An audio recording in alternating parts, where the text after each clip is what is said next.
What's up, servants of the Emperor? Briggso here, and in this video we've got even more exciting news about what's coming up in Darktide. In this new video Fatshark has released on their YouTube channel, we are treated to even more footage of the Traitor Curse, and no, I still won't stop saying it that way. First of all, we are shown a couple of shots of the brand new zone we are getting called the Carnival. The Carnival looks to be the area the Wormwood investigator we heard in the Vox transmissions was travelling into before she met her untimely demise. I speculated this to be some kind of demon, but it could be a Chaos Space Marine, or as we're dealing with the Cult of Nurgle, what is more like to be a Plague Marine. Please be a Plague Marine, please be a Plague Marine. The Carnival looks to be what I can presume to be one of many of Tertium's lower level markets, with bright red neon signs and a beautifully gritty undertone that we have come to know from Darktide. After we get shown this footage, we then see an awesome montage from the new missions. No new weapons or anything strange in this footage, but if you did spot something then please let me know in the comments. After this awesome montage, we then get a voiceover from Devora Wild, who voices Lizelle in Baldur's Gate 3, who informs us about the new zone and how this update advances the story of the Battle of Tertium, and that it is our time to take the fight to the Mobian invaders. We then get an interesting update about the new veteran Keystones. The first is Marksman's Focus, which seems to reward players for hunkering down and getting weak spot kills. The keystone reads, ranged weak spot kills grant 3 stacks of focus. Sprinting, sliding and walking remove stacks. Each stack of focus gains plus 10% range finesse power and plus 1% reload speed. Ranged weak spot kills let you move without losing stacks for 3 seconds.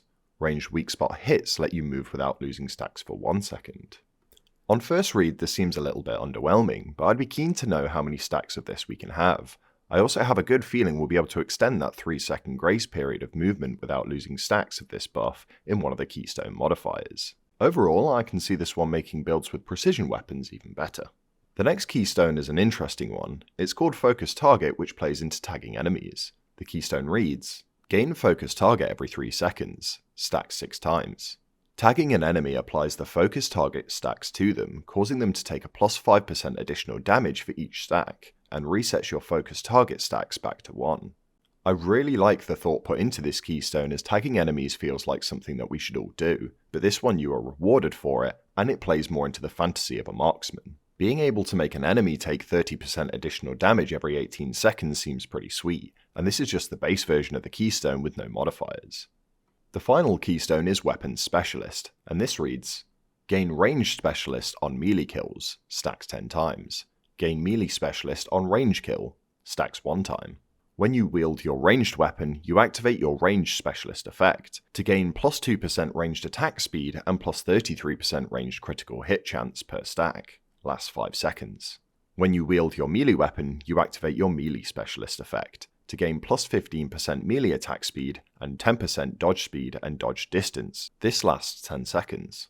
This seems like another interesting one. At max stacks, having a 20% ranged attack speed bonus and an insane 330% boost to a critical chance seems pretty crazy, but the fact that it lasts only 5 seconds seems like a pretty hefty downside, so I hope we can increase this time with a keystone modifier. The melee side of things seems pretty good though, and with that melee attack speed buff, I can foresee some chainsword swinging at Mach 10.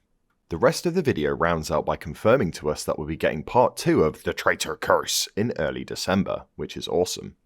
Overall, things are looking good for all things Darktide at the moment.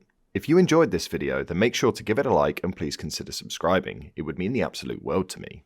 Also, I would love to hear what you think about all the news that we've had this weekend, so make sure to let me know in the comments. But otherwise, I'll catch you out there in the battle for Tertium. Have a fantastic day.